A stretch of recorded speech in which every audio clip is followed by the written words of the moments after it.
city has had its share of dirty cops.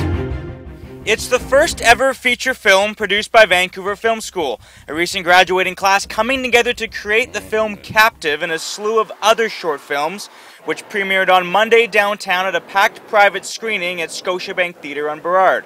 Surrounded by legendary action stars and characters of inspiration, Captive also carries on the legacy of a school whose graduates have produced prolific films of the action drama genre.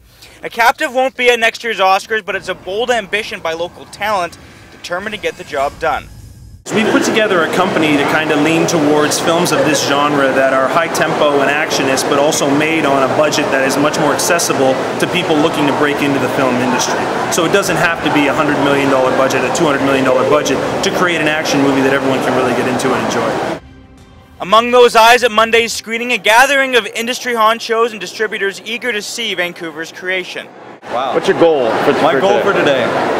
It's hard to make a top 5 because I think it starts pretty basic with just that people like it. It's funny because it's 8 months of never knowing what's going to happen, and then one day of everyone going, oh man, that was fun. Was that easy? Was that hard? And you're like, okay, if you only knew.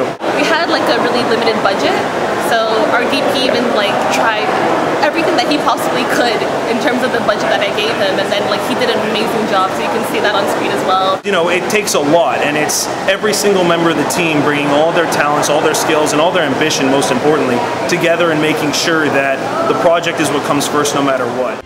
The film follows a corrupt detective named John Ranker who's wanted for murder, and he basically kidnaps the journalist that exposed his crimes in the hopes of kind of exposing all of the corruption that's plagued his city as he's being hunted from both sides of the law.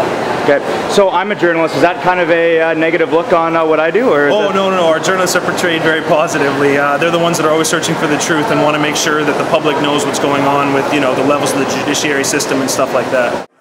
After a 45-minute meet and greet, the crowd made its way into Scotiabank's Theatre 2, and 90 minutes later, the crew couldn't have been more pleased. Overall, I'm happy that we were prepared and it played as well as we were seeing it in our heads, really. It's good to finally see so much hard work please so many people. You know, at the end of the day, the projector didn't break down, the movie didn't, you know, burn in the middle of the thread, so entire 90 minutes I was sitting there with my fingers crossed. Exactly. I was just sitting waiting. Something's going to happen.